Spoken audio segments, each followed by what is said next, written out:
Hai, salam. Okey, kali ini kita masuk bab 6 iaitu untuk sains tingkatan 3 elektrik dan kemagnetan. 6.1 Penjanaan tenaga elektrik. Okey, dalam topik ni kita akan mempelajari macam mana tenaga elektrik dihasilkan atau dijanakan. Okey. Pelbagai sumber tenaga untuk menjana tenaga elektrik. Jadi tenaga elektrik ni dia boleh dihasilkan daripada pelbagai jenis sumber. Sumber yang boleh menghasilkan tenaga elektrik. Elektrik di rumah kita ni sebenarnya kalau kita tahu tenaga elektrik ni datang daripada sumber hidroelektrik. Kita tahu dekat penjana kuasa kita itu tenaga daripada tenaga air. Jadi selain daripada hidroelektrik yang biasa digunakan dalam negara kita ni, ada lagi sumber tenaga lain yang boleh menghasilkan tenaga elektrik. Seperti apa? Seperti petrol. Petrol pun boleh menghasilkan tenaga elektrik. Kamu perasan tak bila di pasar malam mereka menggunakan generator dan mereka isi minyak dalam generator tersebut. Generator itu tersebut boleh menghasilkan tenaga elektrik. Jadi tenaga elektrik ni boleh dihasilkan daripada pelbagai jenis sumber yang ada di dunia ni. Okey, jadi sumber-sumber tenaga ni dia ada terbahagi kepada dua bahagian, iaitu sumber tenaga boleh diperbaharui dan tidak boleh diperbaharui. Okey, kat sini kamu kena salin, yang tadi tak perlu. Okey, sumber tenaga. Okey, dia bukan tenaga, sumber tenaga. Benda yang menghasilkan tenaga elektrik kita tu. Okey, sumber tenaga boleh diperbaharui atau sumber tenaga boleh diperbaharu. Okey, maksudnya sumber tenaga yang boleh digantikan secara berterusan. Okey, berterusan yang tidak akan habis. Maksudnya tenaga ni, sumber ni dia tak akan habis selagi mana dunia ni tidak kiamat lah. Jadi macam sumber tenaga daripada hidro iaitu air, iaitu daripada ombak. Solar ni cahaya, dia bukan haba, cahaya matahari. Datang daripada pasang surutnya air laut juga, iaitu angin. Biojisim ni datang daripada penglupusan tumbuhan atau benda-benda hidup yang boleh menghasilkan haba lalu menjana tenaga elektrik. Seperti hampas kelapa sawit boleh dimampak dan dibakar dan boleh menghasilkan haba yang tinggi, boleh tukar kepada bentuk tenaga elektrik. Geothermal pula tenaga datang daripada perut bumi, iaitu wap air yang panas. Biasanya di kawasan-kawasan yang ada glacier di bahagian utara bumi kita lah. Okey, dekat sini kita nampak juga sumber tenaga yang tidak boleh diperbaharu, sumber tenaga yang akan habis. Yang ni tidak akan habis. Okey, sumber yang boleh diperbaharu maksudnya bila dia tak akan habis, sentiasa ada. Solar ni selagi mana dunia kita ada matahari, menerima cahaya matahari, selagi itulah kita boleh menggunakannya. Jadi sumber-sumber ni adalah sumber tenaga yang boleh diperbaharu. Yang ni tidak boleh diperbaharu. Kenapa? Dia akan habis. Seperti tenaga nuklear datang daripada bahan nuklear lah yang dihasilkan, seperti platinum, apa semua tu boleh menghasilkan cahaya radiasi dan boleh menukar kepada bentuk tenaga elektrik. Biasanya tenaga nuklear ni digunakan bukan sekadar untuk buat bom sahaja, ya. Okey, dekat negara-negara Eropah di sana ataupun negara macam kita timur ni, negara paling dekat adalah negara Jepun yang menggunakan tenaga nuklear untuk menghasilkan tenaga elektrik. Jadi mereka menggunakan bahan nuklear untuk menghasilkan tenaga elektrik. Lepas tu pada zaman dulu kebanyakan juga ada juga daripada setengah negara masih menggunakan arang batu. Tapi sebenarnya arang batu ni boleh menghasilkan pencemaran udara.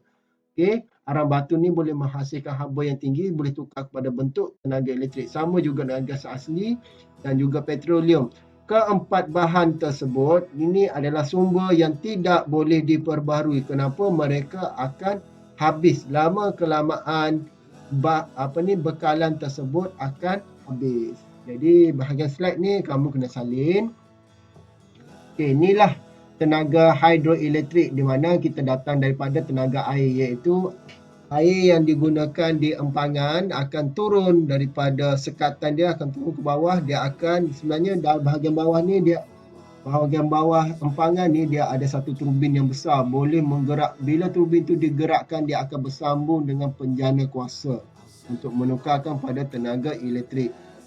Jadi itu adalah tenaga air, sumber air. Okey, ini ombak, ini solar cahaya. Solar tu bukan haba. Ramai yang tertukar solar, ingatkan haba.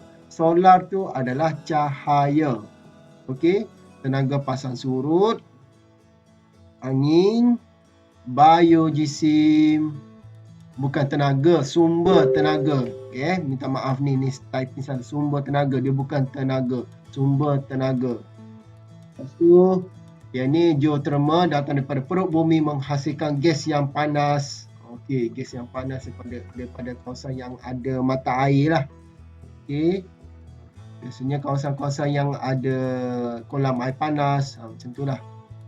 Okey, seterusnya sumber tenaga daripada nuklear itu sumber tenaga yang tidak boleh diperbaharui. Sumber tenaga ni, jenis ni boleh kehabisan.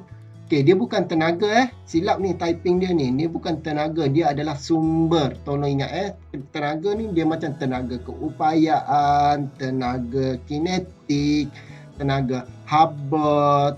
Okey, benda-benda macam tu baru adalah tenaga. Ini bukan tenaga, ni sumber. Beza sumber. Okey, seterusnya sumber datang daripada arang batu, sumber daripada gas asli, sumber datang daripada petroleum. Ni adalah sumber-sumber yang tidak boleh diperbaharui.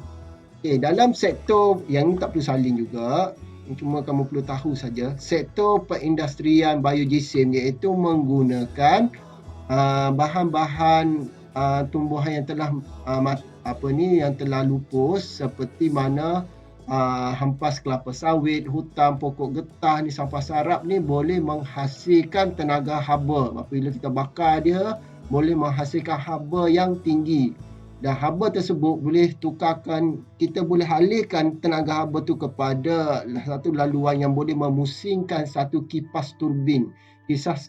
Kipas turbin tersebut akan bersambung dengan penjana kuasa seperti mana yang ada pada penjana kuasa hidroelektrik kita.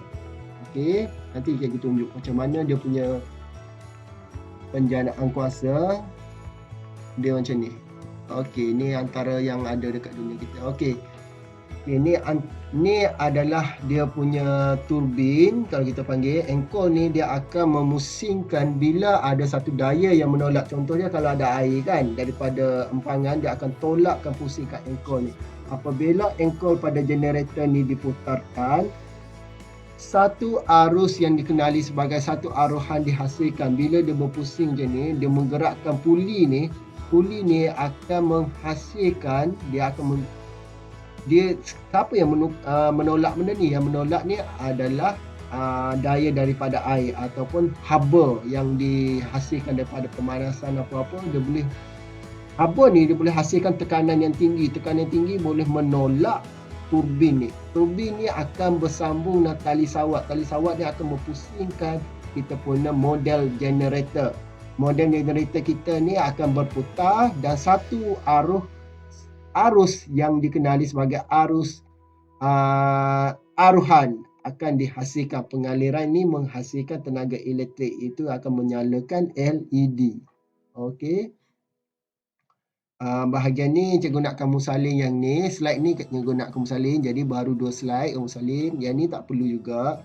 Jadi Michael Faraday ni dia melakukan satu kajian penjanaan elektrik menggunakan medan magnet. Jadi medan magnet ni, batu magnet ni boleh menghasilkan elektrik, rupanya dia dikaji. Okey, di mana arus elektrik dihasilkan oleh gerakan dawai dan gerakan magnet. Jadi kalau kita gerakkan dawai pada magnet ataupun gerakan magnet pada dawai akan menghasilkan tenaga elektrik.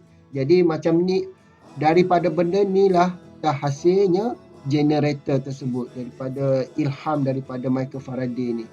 Jadi kita tengok kat sini gerakan dawai. Okey, kita ada dawai ni bersambung dengan galvanometer. Galvanometer ni kita nak cek adakah ada arus yang mengalir. Okey, di sini kita ada magnet di mana kita gerakkan dawai tersebut pada magnet tersebut, kita naik ke atas dan ke bawah. Bila dia berlakunya pergerakan dawai tersebut, dia akan memotong medan magnet. Medan magnet ni dihasilkan oleh daripada magnet. Magnet ni dia boleh menghasilkan medan magnet. Kita tahu kan, dia macam ni kan. Magnet contohlah ni U, ni utara, ni selatan. Kita tahu medan magnet ni daripada utara masuk selatan. Ini medan magnet.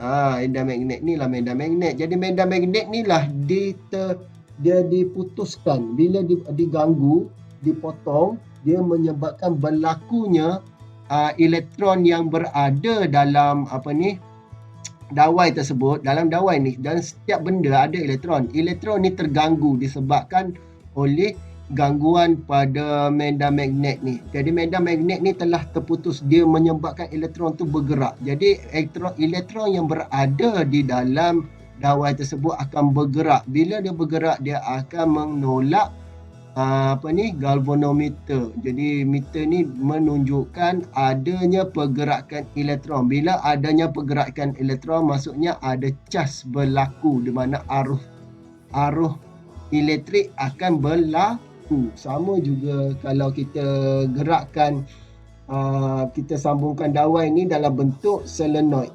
Kita berpusing-pusingkan dia dalam macam bentuk spring. Kita lalukan ke dalam magnet yang tebal macam ni, yang lurus macam ni. Kita gerakkan dia punya gerakan dawai, dan gerakan dia ni akan menyebabkan dia punya ni medan magnet ni akan terganggu. Medan magnet ni dia akan terganggu, akan mengganggu elektron yang sedang tidur di dalam dawai yang bersambung dengan galvanometer. Jadi elektron ni dia akan digerakkan oleh medan magnet, sebab medan magnet ni dia menggerakkan. Bila kita gerakkan dia atas bawah, jadi elektron ni terganggu sebab medan magnet ni terpotong. Jadi terpotong menyebabkan elektron dalam ni bergerak. Bila dia bergerak, dia mengalir dan menyebabkan arus berlaku, di mana elektrik terhasil. Okey. Sama juga dengan kita gerakkan magnet. Kalau tadi kita gerakkan wire sahaja ni, kita gerakkan magnet, dia benda yang sama. Kalau kita gerakkan magnet, gerakkan dawai, arus aruhan akan terhasil, menyebabkan galvanometer terpesong. Jadi daripada idea ni lah menyebabkan terhasilnya generator. Dalam generator tersebut dia ada solenoid dan dia ada sekeliling dia tu ada batu magnet. Okey. Jadi penjanaan tenaga elektrik ni dihasilkan daripada, kalau pembakaran bahan api menghasilkan tenaga kimia dulu. Tenaga kimia yang tersimpan dalam bahan api tersebut akan menghasilkan tenaga haba kalau dibakar. Tenaga haba ni akan memusingkan turbin ni. Turbin kat sini dia akan berpusing. Okey, haba ni dia akan mengeluarkan steam yang panas, haba yang panas. Haba yang panas memberi tekanan yang tinggi kepada turbin. Jadi turbin ni akan berpusing. Jadi berpusing. Bila dia berpusing, dia akan menggerakkan solenoid dalam generator elektrik tersebut. Jadi generator tersebut akan menghasilkan tenaga elektrik. Dalam tu ada solenoid, ada magnet. Sebab itulah dia boleh menghasilkan tenaga elektrik. Okey. Yang ni pula panel suria. Tak perlulah kamu salin, cuma kamu perlu tahu sahaja. Okey. Minta maaf, cikgu nak kamu salin yang ni je. Kalau untuk stesen jana kuasa yang menggunakan sumber tenaga yang tidak boleh diperbaharui seperti diesel, gas asli, arang batu, inilah bentuk perubahan tenaga. Cikgu nak kamu salin ni je. Salin ayat ni. Salin ni perubahan tenaga. Biasanya ada juga ditanya dalam bentuk perubahan tenaga. Okey, yang ni pun sama untuk panel suria. Okey, perubahan tenaga kat tulis panel suria. di mana tenaga cahaya ditukar kepada tenaga elektrik terus yang ni. Okey, menggunakan solar receiver. Kalau hidroelektrik pula, dia akan gunakan tenaga keupayaan graviti daripada air. Air akan jatuh turun ke bawah disebabkan tarikan graviti bumi kita. Dia akan memusingkan turbin. Turbin akan bersambung dengan penjana, iaitu yang ada solenoid dengan magnet tu tadi, akan menghasilkan tenaga elektrik. Jadi yang berpusing tu adalah tenaga kinetik. Okey, yang ni pun sama, yang bahagian daripada tenaga angin, sumber angin, kinetik, elektrik. Okey, boleh. Yang ni pula nuklear, daripada tenaga nuklear dipanaskan, dia punya pelakuran dia menghasilkan tenaga haba yang sangat tinggi.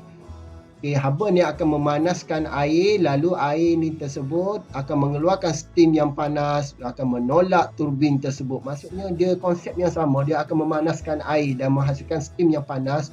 Steam yang panas menghasilkan tekanan yang tinggi akan tolak turbin ni, akan berpusing, lalu menghasilkan tenaga elektrik. Jadi bahagian perubahan tenaga ni sahaja kamu perlu salin. Okey. Ini pula biogesim. Salingkan perubahan tenaga saya, tak perlu lukis.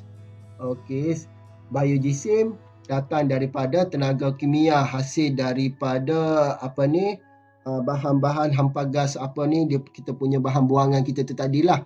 Dan bila kita bakar dia, kita akan menghasilkan tenaga haba yang tinggi. Lalu haba ni akan menghasilkan steam yang bertekanan tinggi, akan memusingkan turbin, iaitu tenaga kinetik terhasil, lalu menghasilkan tenaga elektrik. Okey, kita nak masuk arus terus. Arus terus ni arus elektrik yang mengalir satu hala sahaja. Dia bergerak daripada satu tempat, dia tak akan bergerak kiri dan kanan. Arus ni dia mengalir daripada positif kepada negatif. Jadi dia bergerak satu hala sahaja arus tersebut, daripada positif ke negatif. Okey. Jadi begitu arus terus ni kita boleh dapat daripada bateri, sel kering. Okey. Untuk elektrik dekat rumah kita ni, kebanyakan kita sel kering lah, sel suria, akumulator, sel basah ni. Okey, jadi ni adalah arus terus. Arus ulang-alik pula, arus yang bergerak kiri dan kanan. Dia bergerak daripada positif ke negatif, negatif ke positif. Dia sentiasa bergerak kiri dan kanan. Jadi arus ni sesuai digunakan dalam peralatan di rumah kita, iaitu elektrik di rumah kita, menggunakan arus ulang-alik. Jadi cikgu nak kamu saling maksud arus terus dengan maksud contoh dia. Minta maaf. Okey, masuk arus terus. Contoh dia, maksud arus ulang-alik. Okey. Osiloskop adalah alat digunakan untuk menunjukkan perubahan graf. Jadi kita boleh tunjukkan dia perubahan graf disebabkan oleh perubahan voltan, arus terus dan arus ulang-alik. Jadi kalau arus ulang-alik ni, bentuk gelombang dia adalah sinus macam ni. Bentuk dia ada tinggi ke bawah macam ni. Tapi kalau arus terus, dia lurus sahaja. Okey. Jadi yang ni, alat ni ada dalam makmal sains, tapi alat ni dah sekolah kita dah rosak dah. Jadi cikgu tak dapat nak tunjuk. Ini antara dia punya kawalan dia lah. Okey, kamu boleh baca je saja yang di sini. Okey. Alat kawalan dia. Jadi kalau kita sambung alat ni kepada bateri sel kering, kita akan dapat bacaan di mana graf dia akan lurus macam tu, di mana dia adalah arus terus.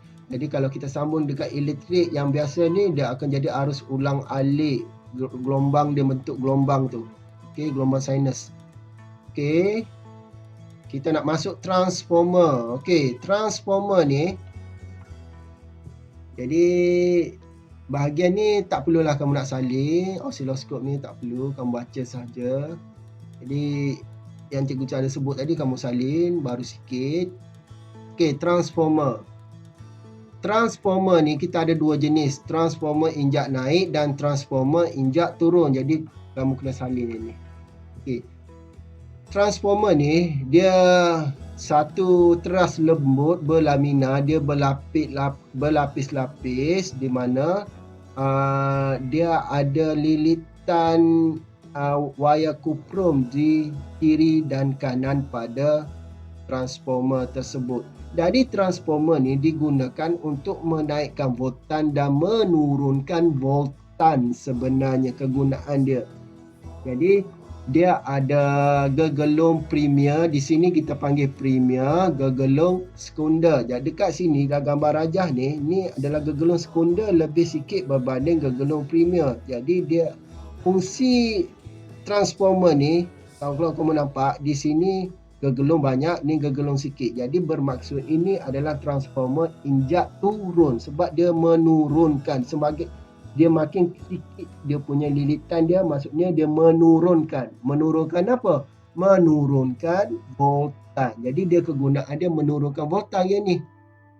Jadi kalaulah kamu jumpa yang sebelah kanan kamu ni, yang sebelah sini ni lebih banyak, maksudnya dia menaikkan voltan. Sebab tu dia ni injak turun. Satu lagi injak naik. Tengok apa beza yang ni nak kamu salin. Apa beza injak naik dan injak turun? Okey, kamu kena salin semua ni. Voltan premier, okey, merentasi gegelung premier. Okey, nampak tak gegelung dia sikit. Jadi lebih rendah. Sini voltan dia rendah. Bila lalu dekat sini output dia pula voltan sekunder dia ni voltan premier. Voltan premier dia rendah akan menghasilkan voltan yang lebih tinggi. Jadi kegunaan transformer injak naik ni dia menaikkan voltan. Jadi pada voltan yang kecil kepada voltan yang lebih besar. Jadi simbol dia macam ni. Gegelung premier sikit, gegelung sekunder dia lebih besar. Jadi dia ada dua garis menegak di tengah-tengah dia. Jadi kalau injak turun pula, kamu perasan gegelung premier dia lebih banyak, gegelung sekunder dia sikit, di mana dia akan menurunkan voltan. Jadi voltan pada premier lebih besar, lebih tinggi daripada voltan sekunder. Jadi voltan sekunder menghasilkan voltan yang lebih rendah. Bilangan lilitan dia pula di sekunder lebih banyak berbanding premier. Lilitan pada premier lebih banyak berbanding lilitan sekunder. Okey, ini untuk injak turun. Jadi bahagian ni cikgu nak kamu salin. Fungsi transformer ni kat rumah ni. Jadi di Malaysia ni kita ada voltan yang dibekalkan kepada rumah kita. Voltan yang dibekal pada rumah kita adalah bernilai 240 voltan. Besar sangat voltan. Bateri kita yang kita guna tu pun 1.5 volt baru. Ini 240, jangan main-main dengan voltan pada rumah kita ni. Okey, daripada elektrik. Jadi apa kegunaan transformer ni sebenarnya? Okey, jadi transformer ni digunakan pada pengecas telefon bimbit. Jadi pengecas telefon bimbit ni dia ada transformer ni, transformer dia kecil kalau kita buka. Kecil je. Jadi kegunaan transformer ni, kamu rasa-rasa dia injak turun ke injak naik? Voltan daripada 240 volt, adakah 240 volt ni akan masuk terus semua ke dalam telefon kita? Tidak. Jadi telefon kita memerlukan voltan yang agak rendah sahaja. Jadi dia memerlukan transformer yang menurunkan voltan. Jadi transformer injak turun digunakan untuk menurunkan voltan. Jadi voltan yang bersesuaian untuk peralatan elektrik kita. Jadi inilah transformer. Okey. Nampak? Jadi yang ni tak perlulah kamu salin. Okey, tak perlulah. Okey, cuma kamu tahu saja ni regulator kipas. Jadi regulator kipas ni dia boleh mengawal pergerakan voltan dia. Jadi voltan semakin pusing, semakin besar speed kipas, semakin besarlah menghasilkan voltan. Jadi dia boleh tambahkan lilitan dia. Lilitan dia akan bersambung-sambung, jadi menghasilkan voltan yang lebih besar pada output dia. Okey, kita ada rumus untuk transformer ni, di mana rumus dia adalah voltan premier per dengan voltan sekunder sama dengan lilitan premier per dengan lilitan sekunder. Jadi kamu ingat macam ni je, voltan sama dengan voltan sama dengan lilitan. Voltan sama dengan lilitan. Jadi yang atas premier, yang bawah sekunder. Okey, yang bahagian ni cikgu nak kamu salin semua ni. Okey, kita tengok soalan dia. Dia diberi 240. Ni berapa? Ni adalah voltan premier. Voltan premier dia adalah 240. NP dia pula 6120.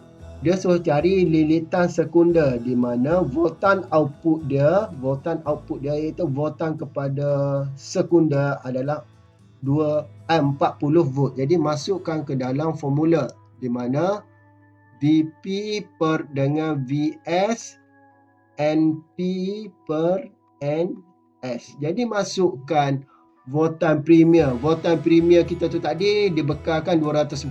Masukkan 240. Voltan sekunder dia 40 tadi daripada gambar rajah kan. Ni 40. Okey, masuk je 40 dalam ni. Okey, lepas tu sama dengan lilitan premier. Lilitan premier dia ada 120. Lilitan dia 120 lilitan dia. Okey.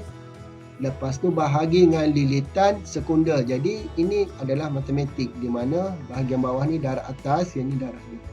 Jadi NS darab dengan 240. Yang ni darab atas 40 darab dengan 120. Jadi NS sama dengan 40 kali 120 bahagi dengan dia ni kan. N dengan 240 ni kita nak pisahkan dia bila darab pindah sana jadi bahagi. Okey, jadi dapatlah jawapan dia adalah 20 macam tu. Okey, jadi NS dia adalah 20. Jadi bahagian ni kamu kena mahir ya untuk pengiraan voltan output, voltan input iaitu voltan premier, voltan sekunder, lilitan sekunder dan lilitan premier.